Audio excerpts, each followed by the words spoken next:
অভিযোগকে কেন্দ্র করে অগ্নিগর্ভ শিউলি থানার করিতা গ্রাম অভিযুক্ত দোকানে লুটপাট চালায় গ্রামবাসীরা।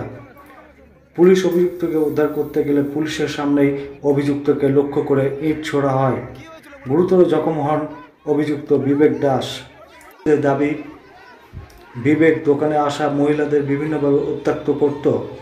আজ যখন এক প্রতিবেশী গৃহবধূ তার দোকানে যায় সে সময় তাকে কুপ্রস্তাব দেয় বিবেক বলে অভিযোগ।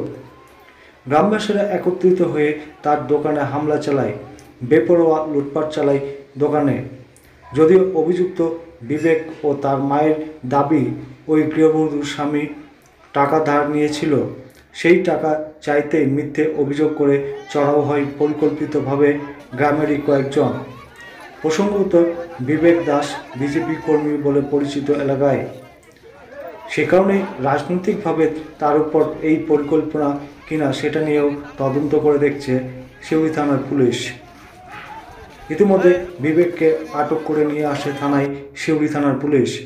এই ঘটনাকে কেন্দ্র করে বেশ উত্তেজনা ছড়ায় এলাকায়। যদিও এই ঘটনা নিয়ে তদন্ত নেমেছে শিউলি থানার পুলিশ। ভারত লাইভ 24/7।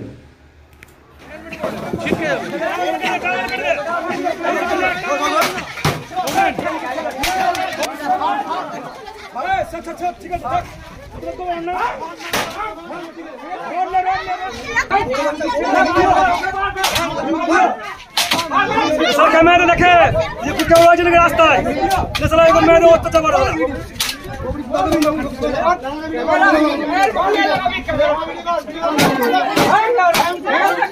है लेकिन रोड ले सब लाठी ले रोड ले हंग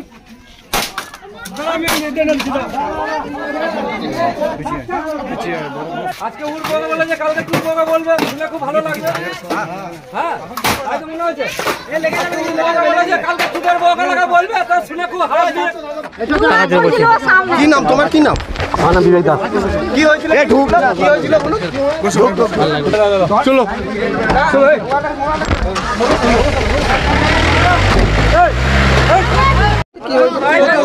দোকান গিয়েছিলাম সারপেলিতে, নিয়ে আমাকে ট্রেনে ঢুকিয়ে নিয়ে যাবে, আমার সঙ্গে সম্পর্ক রাখ। এরপর ট্রেনে দোকানের মধ্যে ঢুকিয়ে দরজা লাগাতে গিয়েছিল, তাকে পাশের বাড়ি একজনে এসেছে, আমি তাকে দৌড়ে বেরিয়ে এসেছি।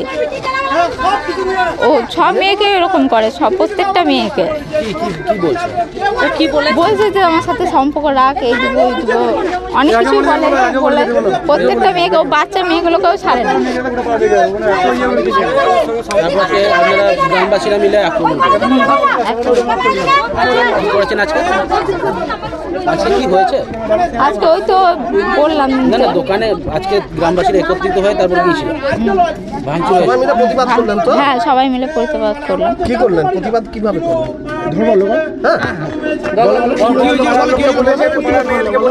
ওই যে পাড়ার মেয়েদিকে বললাম যে এরকম এরকম ব্যাপার নিয়ে সবাই আমার হয়ে বললো, প্রতিবাদ করলো, ও দোকান বন্ধ করে দেওয়া হয়েছে। টাকা পাবে 70,000 টাকা আমার বেটা পচার বইয়ের কাছে নিয়ে ও দোকান এসেছিল, এই দোকান নিয়ে হাত জোর করেছিল, হাত জোর করে বলছি দাও আমাকে টাকাটা, খুব দাও, আমার দরকার খুব দাও, তাই বলেছে। নেবে এইটু তো মিটে গেছে, চলে গেছেন। তারপর পচা এসে একটু বাড়াইলে এসে আমার বউকে ধরতে এসেছে। কিসের টাকা ছিল? ওই যে দোকানে টাকা পচা ধার নিয়েছিল 70,000 টাকা, ওইটা যেখানে সেখানে চাইতো আমার বেটা, এবারেও চাইতে বারণ করছে। একদিন বললে আমি আত্মহত্যা করবো, টাকা চাইলে আমি আত্মহত্যা করব, তাই বলছে।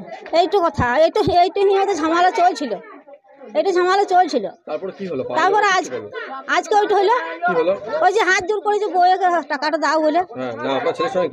ছেলের সঙ্গে ওই যে যার বউ, আমার ছেলে বউ, আমার বউকে ধরতে আসছিল, ট্রেনে ঘরে ধরতে আসছিল। হ্যাঁ হ্যাঁ হ্যাঁ মেরেছে, কিন্তু আমার গায়ে রক্ত লেগেছে, আমাকেই মেরেছে। ওই পাথর বের করে নিল, সব বার করে নিল।